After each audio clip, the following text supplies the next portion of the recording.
You're watching ABC4 News, celebrating 75 years. Welcome back. A few weeks ago, we showed you the history of the Lagoon Amusement Park. Now, it wasn't alone in the early days. One of the most popular Salt Lake area amusement parks was at 7th East and 27th South. It had rides, a motorcycle racetrack, and a floating concert stage. Years ago, Craig Wirth found a few folks who remembered the place, which has now been gone 100 years. Craig has the pictures, the newspapers, and the story of Wandamere Park. Nibley Park is Utah's oldest public golf course. It dates back to 1922. But we go back before that. We go back to when it was the magnificent Wandamere Amusement Park. What a place.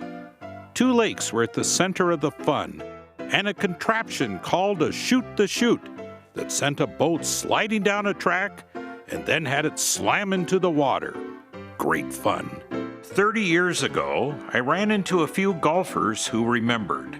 We'd go up on that boat and we'd zip down that ramp. And down the boat would go and shoot off into the water, and that was over there in those trees. Yeah, and we'd hit the water and splash all over, and I thought it was great, of course. For those wanting a bit less adventure, there were rowboats and a place to park them while you took a stroll. You could imagine what a peaceful place this was. The old cottonwoods still give you a chance to think about the past use of this land. There was a complicated lock system that brought a person from one lake to another. There was a iron wheel this big around that you could pull and turn, and it would move the door back and forth. And at night, operas such as this, the HMS Pinafore, filled the lake air with song on a stage that floated over the lake, an amazing place. Now it's a lake that runs along the first hole of the golf course. A centerpiece was the Great Bridge, done in elegant lattice work and adorned with flowers on each end. As the paper said, it was a good time at Wandamere, where a jolly crowd spends a pleasant day at the pretty resort. Beautiful Wandamere, even nicer when you could save the 25-cent admission, like when the Newsies were given tickets, or like the Arbac department store day in 1913. 40,000 showed up. Yes, that was 1/3 of the whole town.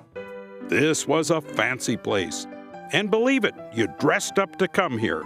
Whether you were a young boy crowded into the line for the shoot the chute, or if you were here for a picnic lunch. And it was a great place for lunch.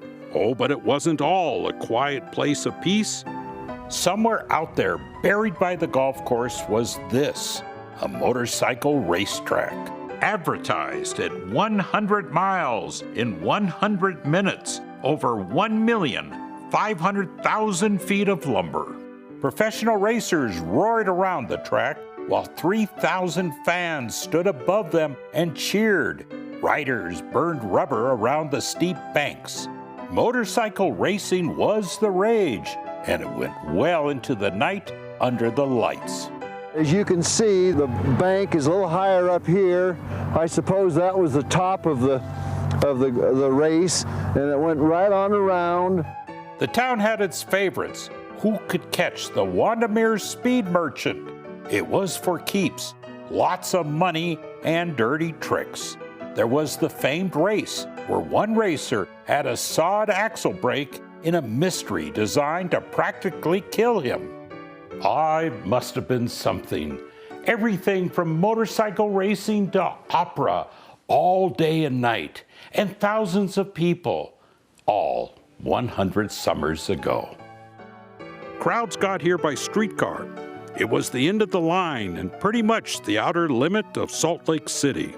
And then it was the end of Wandamere Park. By 1922, it was a golf course and a memory. Craig Wirth, ABC4 News.